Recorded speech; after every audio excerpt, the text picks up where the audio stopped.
President Donald ট্রাম্পের কঠোর অভিবাসন নীতির মাশুল এবার গুনতে হবে কিউবা, নিকারাগুয়া, হাইতি এবং ভেনেজুয়েলা থেকে আগত অভিবাসীদের। সাবেক বাইডেন প্রশাসনের হিউম্যানিটেরিয়ান প্যারোল প্রোগ্রাম গত মার্চে বাতিল করেছিলেন হোমল্যান্ড সিকিউরিটি সেক্রেটারি ক্রিস্টি নোম, কিন্তু এক ফেডারেল ডিস্ট্রিক্ট কোর্ট ঠেকিয়ে দেয় এই পদক্ষেপ। পরে এমার্জেন্সি রিলিফ চেয়ে জাস্টিস ডিপার্টমেন্ট আবেদন করলে শুক্রবার তা মঞ্জুর করে সুপ্রিম কোর্ট। তবে ৫৩০,০০০-এরও বেশি অভিবাসীদের অস্থায়ী আইনি মর্যাদা বাতিলে ট্রাম্প প্রশাসনের ক্ষমতাকে প্রশ্নবিদ্ধ করে নিম্ন আদালতে মামলা চলবে, কিন্তু এদের বিতরণ করতে ফেডারেল কর্মকর্তাদের আপাতত কোনো আইনি বাধা রইল না বলে নিশ্চিত করেছেন সাবেক ডেপুটি অ্যাটর্নি জেনারেল টম ডুপ্রি।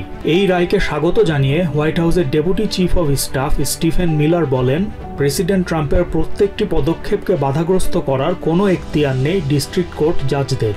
গত এক দশক ধরে অভিবাসী ইস্যু নিয়ে আইনি লড়াই চলছে বলে মন্তব্য করেন মিলার। বলেন, অবৈধভাবে অনুপ্রবেশকারী এইসব অভিবাসীদের দ্রুত বিতরণ চায় দেশের মানুষ, তাই তারা প্রেসিডেন্ট ট্রাম্পকে ভোট দিয়ে ক্ষমতায় বসিয়েছে। বিতরণের অনুমতি দিয়ে সুপ্রিম কোর্টের এই আদেশ নিয়ে অবশ্য দ্বিমত জানিয়েছেন বিচারপতি সোনিয়া সটোমেয়র এবং কেন্টাজি ব্রাউন জ্যাকসন। এক বার্তায় তারা বলেন, নিম্ন আদালতে আইনি লড়াই শেষ না হতেই সর্বোচ্চ আদালতের এই আদেশ অভিবাসীদের কষ্ট বাড়িয়ে দেবে। এই প্রসঙ্গে আইন বিশ্লেষক অ্যান্ডি গুল্ড নিউজ নেশনকে বলেন, গণবিতরণের বৈধতা নিয়ে আইনি লড়াই চলছে, তবে একই সঙ্গে যে কাউকে বিতরণের এখতিয়ার আছে হোমল্যান্ড সিকিউরিটি ডিপার্টমেন্টের, তাই ট্রাম্পের অভিবাসন নীতির বিরুদ্ধে আদালতে সেরকম কিছু করার নেই। Cyrus Rahman, TVN24 news desk.